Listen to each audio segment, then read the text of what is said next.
actually work as a crane operator. Can you hear him? Can you speak louder? Yes. Well, they all know that. But anyway, I work as a crane operator. Okay. And I was working in Melbourne 6 months ago, maybe 5.5 months back. While I was operating the crane, I had a deep pain in my chest. And it really hurt, like from the center of my chest. And then while I was operating, I literally said it out loud. I said, "Oh my God, don't tell me this is a heart attack." And I was feeling very uncomfortable for the next 10-15 minutes while I was operating. But I tried to get through the job, finish the job, and then I managed to finish, and then I felt a little better. It was Saturday, so we worked half day. And then I got on from the crane, and I was just waiting for the geologist to check the job that I'd done, the pile. And while I was waiting over there, the next thing I remember is, I don't know what happened, but apparently I just collapsed. And about an hour later, 55 minutes to be accurate, while I was lying down, I just heard them all shouting, "Where's the ambulance? When it's coming? It's going to be almost an hour now." I could hear it sort of distant in me, and then someone was saying, "Oh no, he's frothing in his mouth." And then gradually the sound became a little more sort of closer and closer to me, and then I just opened my eyes a little as I came back to my senses. And I had a look, and I seen the whole crowd of all our workers around me, and our superintendent was standing right in front. And he was saying, "No, it's coming. The ambulance is on its way. He'll be in 5 minutes." And when I seen the whole crowd, I knew something bad happened to me. So I just closed my eyes and said, "Oh my God, I don't know what's happened to me." And I was sort of coming in and out of conscious. By then the ambulance came there. By then I was okay. They had cut open my shirt, and I don't know what they did with the defibrillator or what. But anyway, then the ambulance came and took me. They asked me, "Are you okay? Are you okay?" I said, "Yeah." "Can you walk?" I said, "Yes." I felt okay. So 2 guys just helped me, and I walked into the ambulance. When I was in the ambulance, I was going in and out of conscious as such. And then I heard the driver ask the paramedic who was with me, he said, "So should we go to Footscray Hospital?" And then he thought for a little while, and he said, "No, let's go to Royal Melbourne."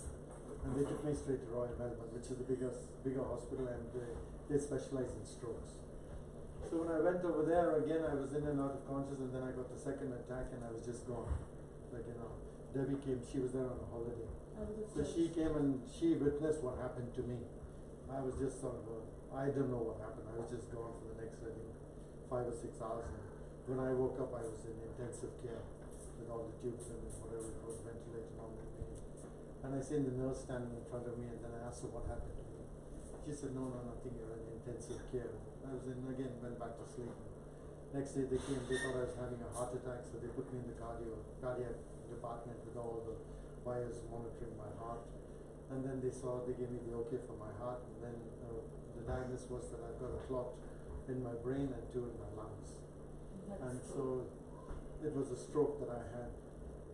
And then what the doctor said was, "You've got a clot in your brain, but I'm not going to take it out, because we're just hoping that medication would dissolve that clot in your brain." And anyway, either that they wanted to know why my blood was clotting. So they did cancer, autoimmune, they did every test possible. But they couldn't figure out why it was happening to me. And anyway, after that, I think after about 12 days, I got discharged from there, but I had to come back to Brisbane and get admitted in Princess Alexandra.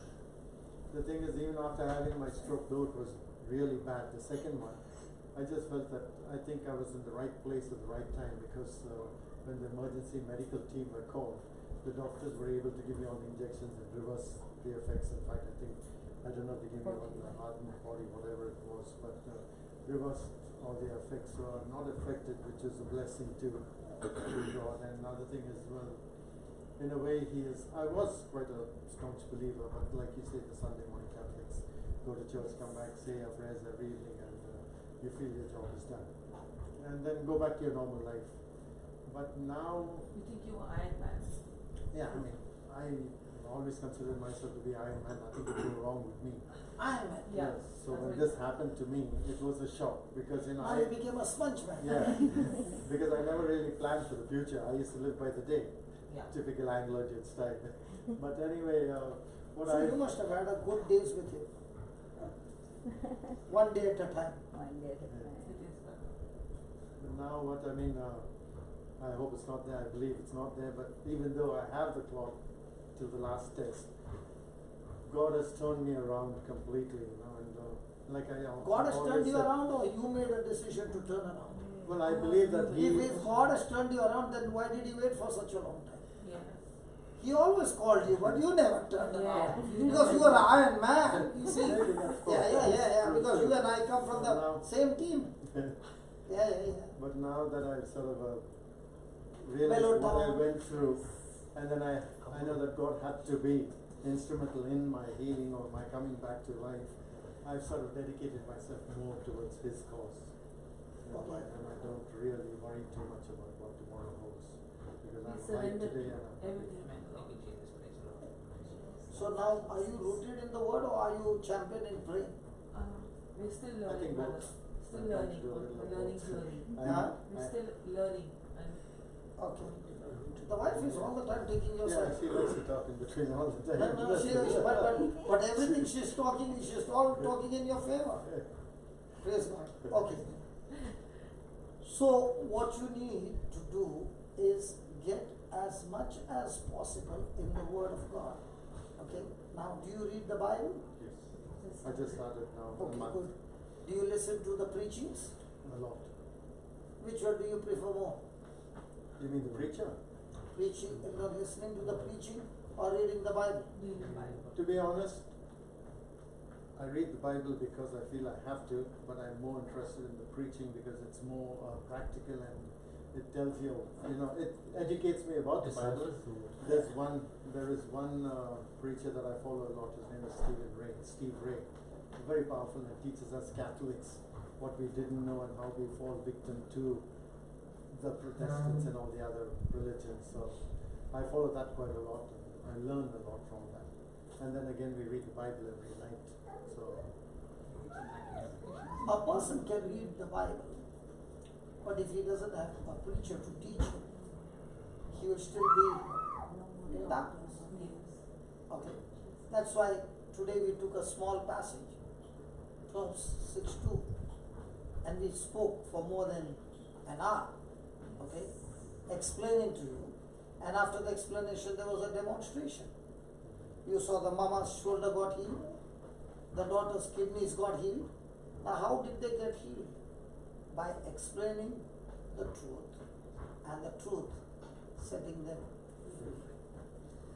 Now, one thing I wanted to ask you, are you in the top, that crane which goes right on the top? I go now. But right when this happened, I Okay, was on the how top do of you the climb crane. there? What climb up from the center of it? Yeah, so such height you Then climb? they have to climb. There's no Yeah, way. Sometimes I wonder, what if you feel like going to the toilet after going up? Well, that's why I don't go in there because by the time I reach halfway, I want to go to the toilet and I got to come down again. No, I always have this question. Those empty Coke bottles you see. Yes, they have borders. Okay, So don't drink Coke. Don't drink their Coke bottles when they come down. I was told that the okay. operator of the tallest building in the world, yeah, that operator, he used to live in that crane for 4 or 5 days yes. because of the problem of coming down and getting back up there. In He was Dubai? living in Dubai, yes. Yeah, okay. Praise God. But of course, the cranes that I'm mostly on now are the crawler cranes, much pick up much heavier loads, 400, 500 tons. So there is no lift for you? No. You My have crane to- is on. It's like a army tank, but much bigger, 10 times bigger. It weighs about 300 tons, and we use that on site. So you are the only operator on top, or there are 2 pilots? No, only one. If you're in a tower crane, you're always only one on the ground, but you follow the instructions of what to run through. Praise God. Because we have the two-way. So you are mostly in the air? As of now, I'm mostly down on the cranes. Now we've come down to earth, brother. That time he was on the Iron Man, on the roaming in the air. Okay. Do you want the clot to be dissolved? Yes. Okay. Loving Father, we thank you, we praise you, Lord, that you are the God who gives life to the dead. Lord, if Abraham received power to recreate and regenerate himself, and even the dead womb of Sarah, and the power by which these organs got restored is by the power of faith. Lord Jesus, you said we can speak to the mountain. So I speak to this spirit of infirmity that has caused this clot in his body. In the name of Jesus, I curse you and I cast you out of this body. And Lord Jesus, we overcome Satan by the blood of the Lamb and by the word of our testimony.